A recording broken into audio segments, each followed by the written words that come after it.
and Jusant. Jusant?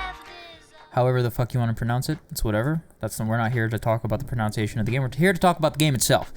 And the game in question is an Unreal Engine 5 title, so it's nice to have those because those titles are very few and far between. And as you can see here, we got some gameplay going in the background. But guys, we've upgraded a little bit, if only for a short time, because I have a real life guy playing the game behind me. Let me show you guys what's going on here.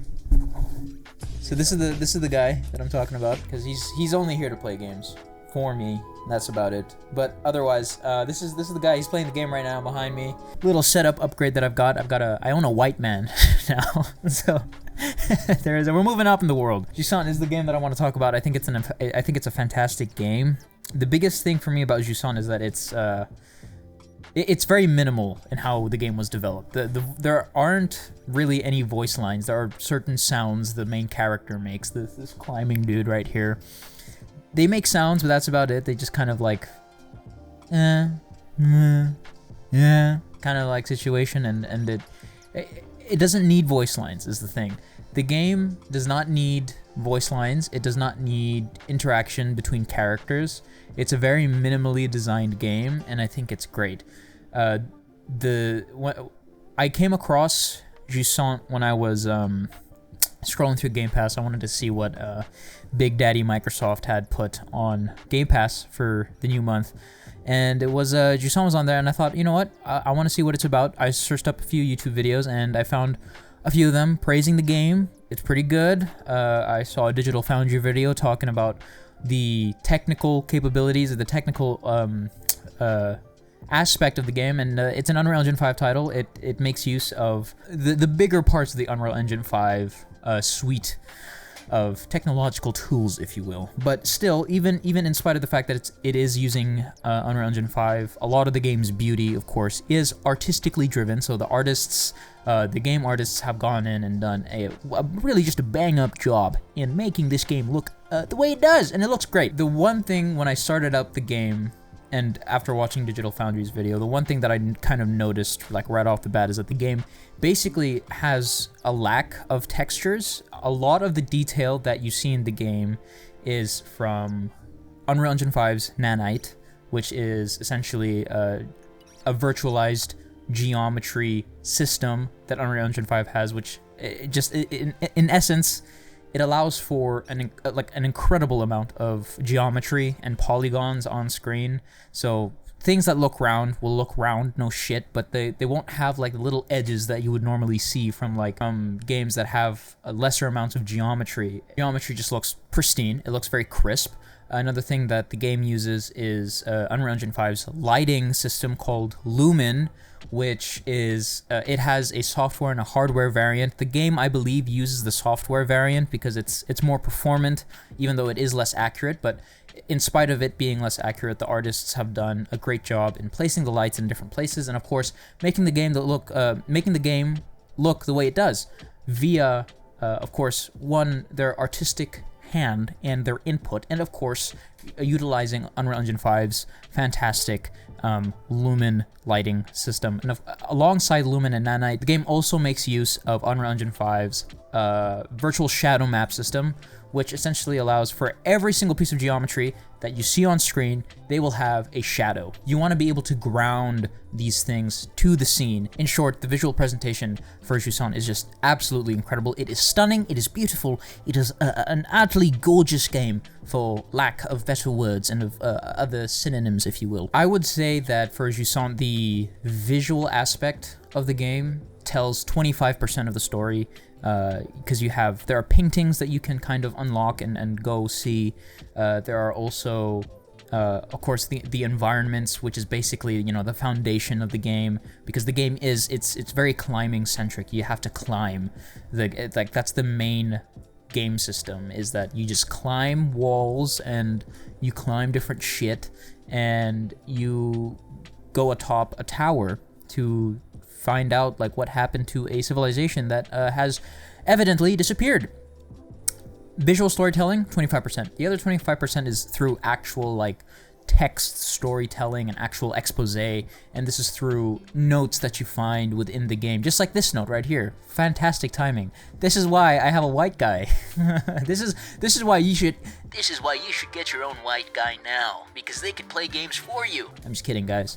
It's a joke. But in any case, these notes will tell stories about different individuals and the different inhabitants that used to live in this tower that you're climbing, and it does so in a way that's very it fits. It's not intrusive, and it's well done. It's good. That's the other 25%. The other 50%, however, I would say, is done through audio. This game's audio is just something else. I think the music is so good, and not just the music, it's the sound design as well of the different things that inhabit the place. So there used to be people, but now people are gone. Now there are just animals and sort of critters that live in Jusant, and these critters have different sounds. They make different sounds, and the character here, of course, they have different sound effects as well. The footsteps and whatnot. But it's about how you make these sounds variable throughout the environment. If you're in a cave, your footsteps echo, right? No shit. If you're out in the open, there's wind howling at you throughout the environment. The wind sprawls throughout the environment, and you can hear it, and it just the sound really helps to solidify the whole thing. Like, I feel like the visual aspect of the game is one thing, the text is another thing, and then the glue, and not even just the glue, it's also just a really big chunk of the game. The thing that really helps make Jusant so grounded and believable is the sound. The sound helps to paint the picture that is the world of Jusant in a far more vibrant color than without the music, without the sound design. There are different seashells that you can find in Jusant, and these seashells will play an array of sounds that give the player an indication and an idea of what used to be. So, for example, a seashell could play the sounds of someone mining in a mine, and there would be laughter of children, like running across the kind of narrow mine shafts that were there, because some of the families that used to live in this world, they used to make their living off of mining,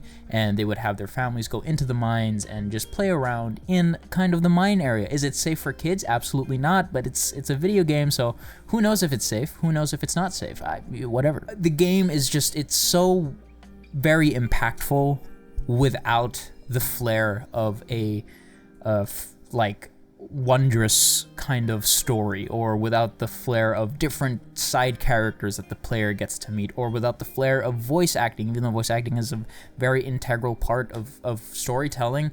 There is none here, and it's just, even without it, it sounds, the game is just so well made. And I think this is a testament to the developers and their ability to craft such an incredible story and such an impactful story with only really three key things, and that's the visual presentation, that is minor text storytelling, expose, and of course through sound. All of these things combined make Jusant into the special game that it is, and that when you finish the game, you just get goosebumps, and it's just really rewarding to finish and play through the game, because not only is, there are multiple types of environments that you get to go through in the game, and these environments all tell different stories of the people that used to live in Jusant, and it's the best way I can explain Jusant is that it is effective and efficient at telling a story. Basically, no words are said, they're not spoken, they are written, but even without these words being spoken, even without the written words, you can understand the world through the paintings that you discover, through the seashells that you can discover throughout the game. And it's this efficient and effective storytelling that helps to create this level of understanding for the player within Jusant, and it's really well done. I guess the one thing that kind of made me want to kind of make this video is that, like, I don't know, there's a lot of games out there that don't really tell good stories, even though they have side characters, even though they have a lot of different environments and stuff like that. And it's just that Jusant is just so effective and efficient at telling a story that it's really remarkable, and it's like it's not even. It's from the people from Don't Nod Studios. I've never heard of this game studio before, and they just released this game, and I thought, dude, this game fucking rocks. It's good. Another game that's kind of similar to this, in case you guys are interested in playing games like this, is The Artful Escape. I thought that game was really fun. It's a similar kind of situation. There are more voice lines. There are voice lines in that game, but the music, I think the music is just the biggest thing. When you have a good soundtrack and you have, at the very least, some sort of story to tell, a good soundtrack that accompanies like just a solid basic story, it's gonna make it impactful. It's just really, this is good. I love Jusant. But in any case, this is gonna be a much shorter video, but that's honestly fine because Jusant is also a much shorter game. There isn't really much else to talk about, but that's not a bad thing. I think what Jusant has on offer is great. But yeah, guys, thanks for watching. That's gonna be that video. There's a lot of videos out there on YouTube, and let alone videos on video games, and I'm really happy that you guys were able to watch this video all the way through. Appreciate it. That's gonna be that for this video.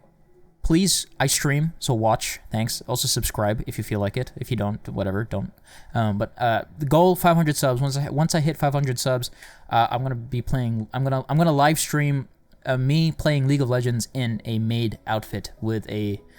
Yeah, that's it. That's all I'm gonna say. So whatever. Make what you will of that. I don't like League of Legends, so that it'll be a weird stream for me at the very least. But yeah, that's gonna be that.